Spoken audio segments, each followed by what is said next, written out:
everyone. This is Pietro from Prima Materia Vineyard and Winery based in Oakland, California. Putting together a little video. We are going to release our Spring Wine Club on Saturday. Usually 4 wines, $99. This one you get an additional bottle. So I thought it'd be kind of fun to just throw together a video in addition to the page write-up sheet everyone gets with these. It's a chance to add a little bit of context though, and as we all know, the world is incredibly strange right now. So our vineyard is up in Lake County in the Kelsey Bench AVA, about 1,450 feet, mostly Italian varietals. A couple Frenchies though, Chardonnay right here, and Grenache will also be in the wine club.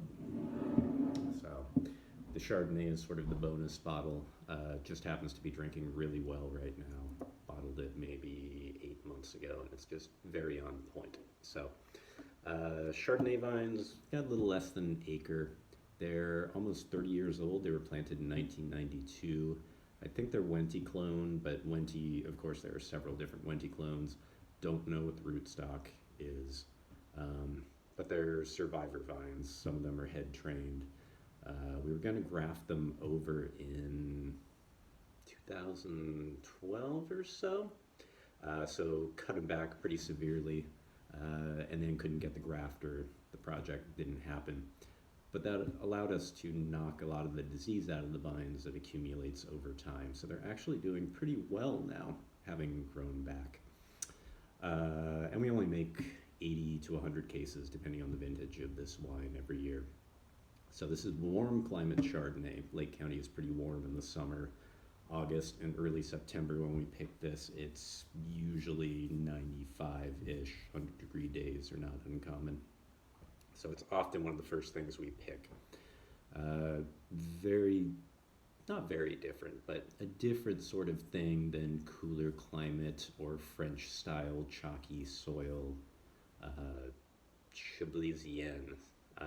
So this is ripe, but the point with the Chardonnay for me is to get a balance in between green apple, bright acidity, and then some of those pretty yellow fruits, getting a little hint of pineapple in there, which sort of shows the warmth on the one hand, and then the slightly more austere, acid-driven side on the other. And vintages, they vary in Lake County. Several of these wines will be 2018. 18 was a strange year. Late July and August itself was quite hot. And then we had an abnormally cool harvest, just like a really beautiful 82 degrees, 85 degrees every day, all the way into late October. So after a real ambitious, fast-running start that was starting to cause a little bit of concern, things really leveled off. So, and it shows a little bit in this wine, I think. And there's definitely that sort of baked pear yellow apple core that Chardonnay always has, almost like a little touch of petrol in there as well. But it has that kind of malic acid, green apple, bright freshness to it, lemon peel, citrus for sure. But more like on the star fruit yellow and not super tropical. The 2017 vintage, which is what we have in the tasting room right now, is a little more on the little touch of roasted pineapple.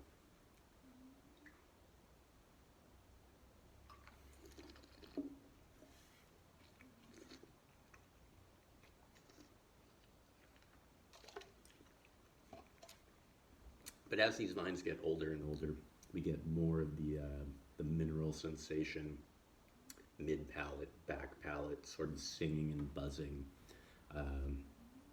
still going.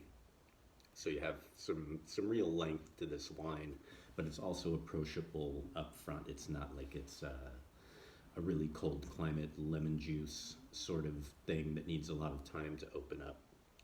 I think it's a fun wine for a lot of people. Great with fried foods, salty things, French fries, something out of the fryer. It can go great with chicken, roasted vegetables. It can be a nice counterpoint to the char. a lot of different things you can do food pairing wise. And we have a new label for this one also, so I'm happy to be showing that. The next wine, different vintage, 2016, and again, although we are heavy on the Italian varietals, we're at the last few cases of the 2016 Grenache, which is really drinking beautifully. Grenache, California Grenache is always a struggle. It's super vigorous in the vineyard. It can be color challenged. It can overcrop. It's kind of a difficult wine to coax really transcendental wine out of. It fits really well into our lineup as the lightest, brightest, friendliest wine in the lineup. I tend to gravitate towards the more challenging things, often high tannin, things like that. Planted this, I think, back in 2011 with the intention of just using it, 2010 actually, as just for rosé. Grenache makes a great rosé base. But have other bits and pieces of things lying around for rosés. I've been diversifying the rosé selection. We'll have 3 coming out here shortly. But I really kind of like the Grenache on its own. At first we were doing a GSM with it, and then I did a Grenache Syrah and Montepulciano, which is still a GSM, and then a Grenache Syrah and Petite Syrah, kind of moving the needle towards more of the earthy, medium plus weight. But I felt like something was getting lost in the translation, so started pulling back on that. And now we're doing 100% pure Grenache, maybe 15% stem inclusion. I'm not a super heavy stem guy, but I think it does have an important component. It's sort of framing and underlying fruit. But I also don't like it when things are too fruity. And a little bit of stem inclusion can help sort of tamp those things down. This is fully ripe Grenache, though. So 14% alcohol. Very strawberry and pepper. If anything, this is more about just the really pleasurable red fruits, cranberry, raspberry, but then a really bright little bit of pepper punch that you can also get a little hint of the stem inclusion in there, just to keep it on the more serious side. But you can even give this a chill in summer too.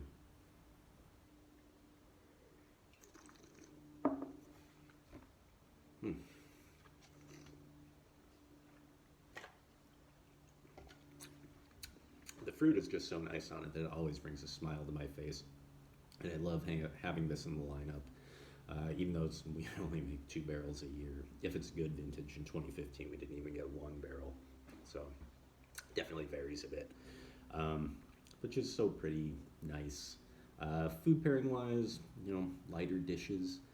Sometimes there's a little bit of a green pepper note, not so much in this vintage, but in the other ones. There's kind of this thing that can go really nicely with vegetables also, where the fruit counterpoints, green beans, something like that, but then there's this note in there that really sort of combines well with them, bridges the whole project.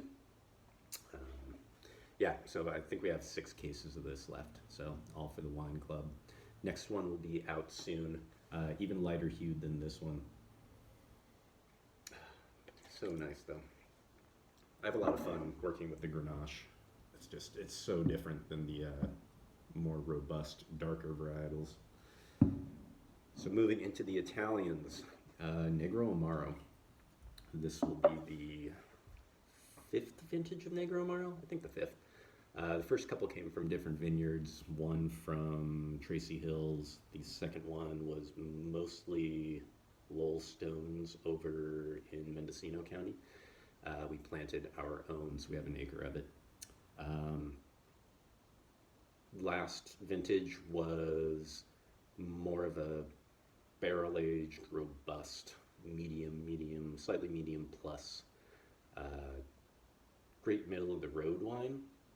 I wouldn't say that Negroamaro, it's not too tannic, it's not too acidic, it's not too peppery, it doesn't have pyrazine like the Cabernet family.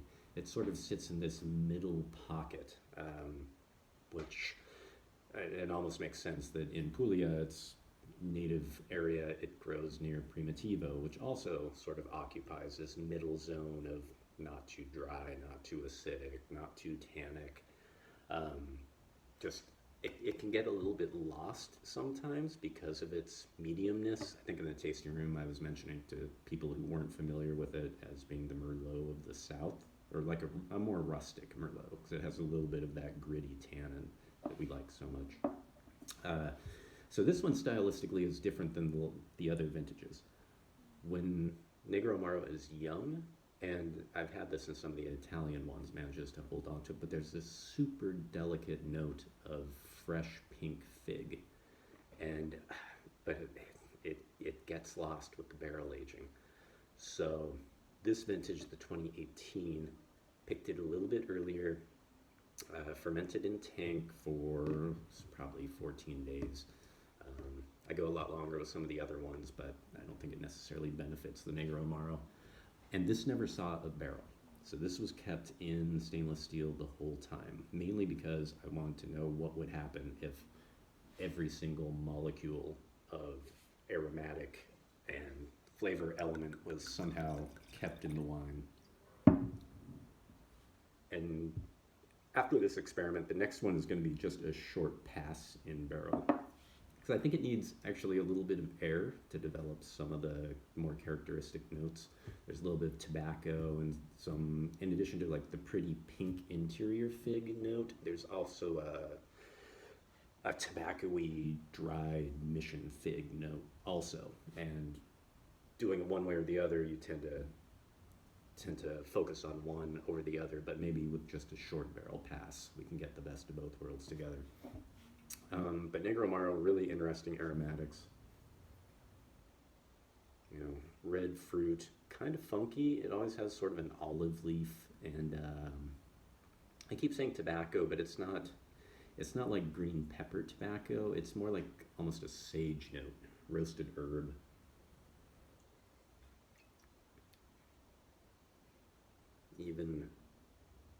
Even some citrus comes out in there sometimes. Our Primitivo does that too. Sometimes it has a real orange peel element to it.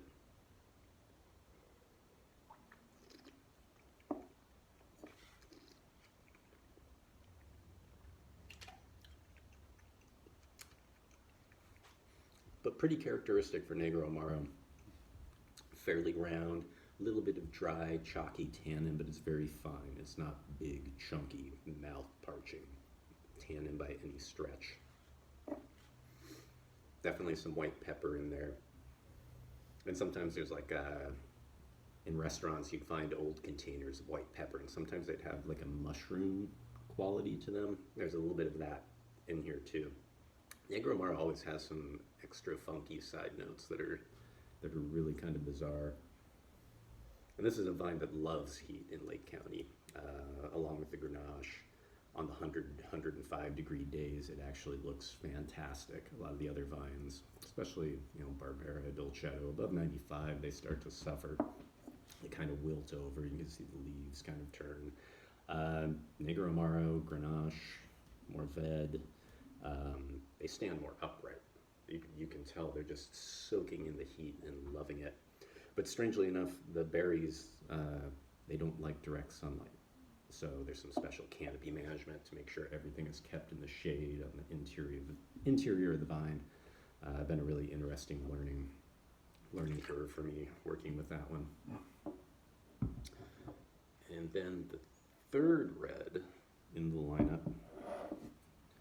And we don't do blends too often. Most of the time we're focused on single varietal things. I'm pretty deeply into the purity and focus that varietal wines have. Generally, I find them superior to blends. That's a pretty argumentative point, and I've certainly argued that with other people. I think it just depends, though. This one is a blend, though. 1/3 Primitivo, 1/3 Sangiovese, 1/3 Dolcetto. Special limited edition label, as you can tell. This blend is dedicated to the 2018 Mendocino Complex fires. They're dedicated trying to encapsulate anyway that event, which that happened in 2018. The fire stopped about a mile and a half from our vineyard, but there were mandatory evacuations. I think it burned 450,000 acres, all told. It's California's largest fire. Burned for 7 weeks, from basically 180 degrees around where we were. So it was an intense period. There are two interesting things about this wine. That's one of them. The other thing is that this wine, so when you make red wine, you ferment the skins and the juice together. It's a high sugar solution at first, and as it ferments, all the sugar gets chewed up and the alcohol goes up. When the fermentation is done, which for me usually means that it's dry. Some people press their wines while there's still sugar in there to either maintain fruit or limit tannin extraction. I tend to favor going completely dry with them and then pressing. This wine is composed of the press wine, which means, so you have a tank, you can drain out about 80% of what we call the free run juice. And then when you get to the skins, which float on top or eventually sink to the bottom, there's juice kept in there. And that's what people put into the press. They don't necessarily run all that free run juice through the press, although you can. And actually we do, because I like to give it a little bit of extra oxygen before it goes to barrel. But this is the product from squeezing the skins, which is, I had always wanted to make a wine that was just made from press wine. There are very expensive wines that proudly advertise that they are free run only. In Bordeaux, that's a thing that several chateaux do. Less tannin, more finesse. Sometimes I'll keep the press and the regular stuff separate and then recombine them later. Sometimes I'll work extra oxygen into the press wine. Press wine will have extra tannin from squeezing those skins, but it also has lots of other interesting colloidal stuff. If you ever sit at a press and taste while the press is running, there are at least four, for most wines, at least four different what we call press fractions. So when you start pressing, it's very dark, very fruit driven, and then it will go into this more tannic and less color thing, and then it goes into this more like colloidal, like underneath the skin kind of thing, and then it will go to this very pale high tannin juice, and there are lots of other variations in there. One of the things people often say, especially in Napa Valley, is that everything that we want in wine is in the skins of the grapes. And that has always really rubbed me the wrong way. I actually think a lot of things, at least 50% of what we want is actually in the flesh of the grapes and doesn't necessarily have to do with the color or necessarily the tannin, because tannin is in seeds as well, but it's a different sort of tannin. So it's a complicated issue, but I had always been curious about what would it be like to make a press wine. And this was these grapes are not hugely tannic. If you made an Aglianico press wine, it would be undrinkable. Petit Syrah press wine, bad idea. Probably don't do it unless you have some amazing skills or insight. But these are moderate tannin grapes. They have a good amount of fruit to them. They seemed like a good candidate. The Sangiovese keeps things a little more high-strung. Primitivo is sort of roundness. Always has that accessibility factor to it in a good way. But also a little, because Primitivo is a little bit different than Zinfandel, we work on keeping sort of an herbaceous note in it. It lends something to that. And then the Dolcetto, very cherry driven, pretty linear and straight ahead. But definite red fruits. This also has a pretty clear sort of floating purple blue fruit note to it as well, on top of all that raspberry and raspberry jam, red cherry, not necessarily, that's probably from the Sangiovese.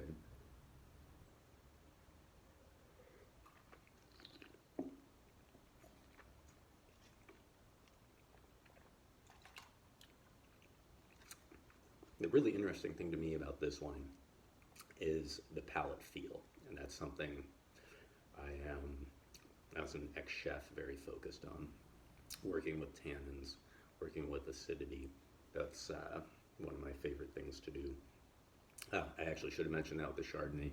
Little touch of tannin in there. Everything we do goes through a wood basket press. We just use the same thing for everything. It's very, 1915 style winemaking. So even the Chardonnay, put the grapes into the press, squeeze them hard for a few hours. You get a little bit of tannin extraction with it. That's part of the reason these are unfined and unfiltered. That little bit of tannin helps everything clarify, helps it settle. It adds to the mouthfeel. And the Chardonnay gets lees stirring as well. So even though it's in a stainless tank for 9 months, I'll be stirring it up once every couple of weeks for a period. Again, getting some of those savory umami compounds. And sometimes we do that with some of the reds as well. Il Fuoco here, Il Fuoco Sagrantino, which is the secret fire, which is one of the 4 alchemical forms of fire. Just has a very, very broad, very like entire mouth, fine grained tannin, but not like big, sticky Nebbiolo tannin. It's a very, it almost reminds me a little bit of a Priorat. It's very tip of the tongue, middle of the palate. And then, unlike most of our wines, where we go for, or for me, I like, I want the wine generally to have a very long finish and to build and grow as it kind of moves through your mouth. This is the opposite. It's very front-loaded. And the mid palate is sort of like a giant ball, and then the back is very quick. And there is a little bit of hint of smoke on this one. Like I said, we were in smoke for 7 weeks during the fire, and they couldn't have come at a worse time. So with this particular bottling, just sort of addressing that head on, has that sense of vintage, terroir, tobacco, dried herb. Yes, there's a hint of smoke. Is it full-on smoke taint? No, it's not. It sort of encapsulates and frames a lot of what's going on.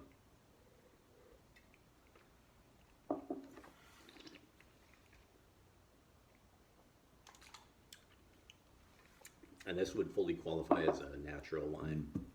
No sulfites added to this either. So fun to sort of put this in the lineup. Like a lot of natural wines though, this one does like some air. There's something about the way sulfur interacts with tannin and reduction in red wines.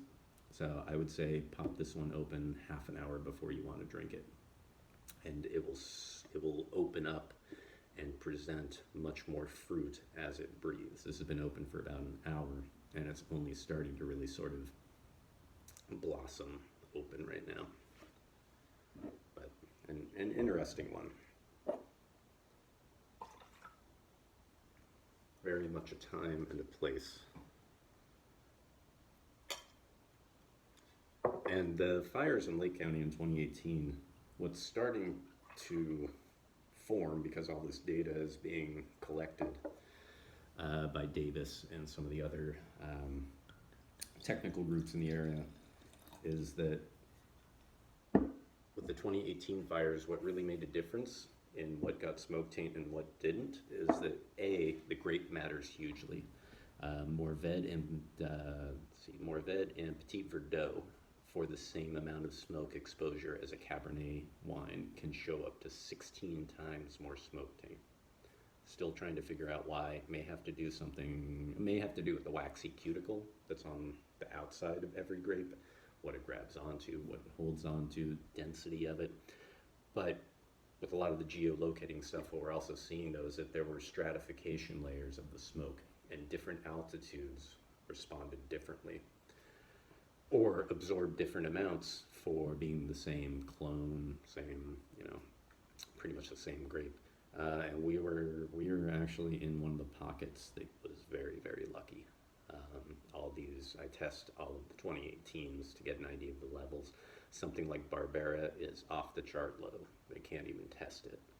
A couple of the other ones, like there won't be a 2018 Grenache. It just picked up too much and it showed it. But most of the things pulled through just fine. But there's not a whole lot of data for some of these grapes. I don't think anybody in the United States knows how much smoke affects a Negroamaro vine. A lot more data on Cabernet. But moving on, so those are the 4 Prima Materia wines that you would receive with the wine club. And we're kind of unusual in that we offer a 4th or 5th wine. This month it's a 5th since we have 5 wines total. This one comes from my friends in the Ancient Wine Guys, a couple of archaeologists and wine professionals. So when you sign up for our wine club, you get 1 bottle that they choose as well. So we kind of talked about what would be fun for this one. And what we have here this month is a Ramato style Pinot Grigio from Venezia. Ramato means copper, and it's a tradition up in northeastern Italy to, especially with Pinot Grigio, you see a lot of them now since orange wines, amber wines have become quite popular. Ramato is a similar idea, a little bit of skin contact. Pinot Grigio, if you've ever seen it, is surprisingly dark. It is a dark copper color. So it picks up a little bit of that color. So this is a white wine, but you can tell about 10 hours of skin contact. It has a pretty, it's pink, but it's pink copper, maybe a hair of orange, but a really pretty sort of like deep yellow core to it as well. And yeah, what you get with that is just like what you would expect with an orange wine. You pick up a little bit of tannin, you get a little more depth, you get more phenolics from it, so you get more mouthfeel. This is 2016, which is really cool because the Ramato's age. It's nice to have some age on some of the heavier whites, I think, to begin with, but with that extra bit of skin contact, it picks up a lot more stuffing. Yeah, and this one starts moving into that, I mean, it has the bright, crisp yellow pear element, but it starts moving into the, you know, lightly charred citrus zone, a little more marmalade, a little more candied zest, a little more pepper. Yeah, honeydew melon. Oh, well, no, not honeydew. Like a step back from honeydew. A yellow melon with like a savory touch of bitterness to it.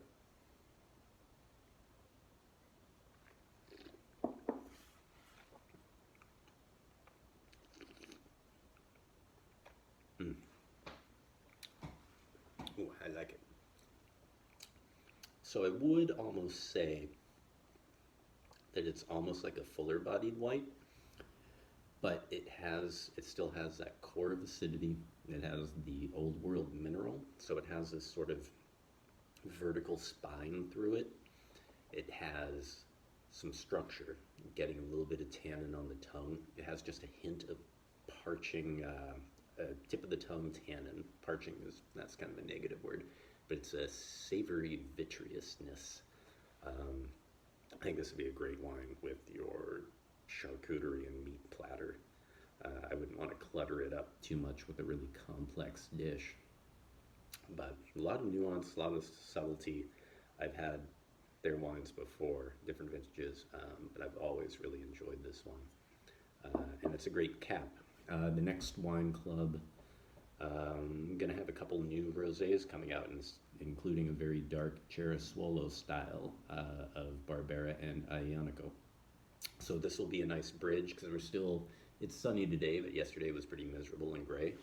It just didn't quite feel like summer, late spring drinking wine. I think today might be close to 70 degrees, so I was just feeling a little bit too early. So this is that perfect interim point between needing something more hearty and something more light and fun. And it actually works well with the Chardonnay too, for the light side of the spectrum. Thanks so much for watching. We'll have more coming soon. Appreciate it.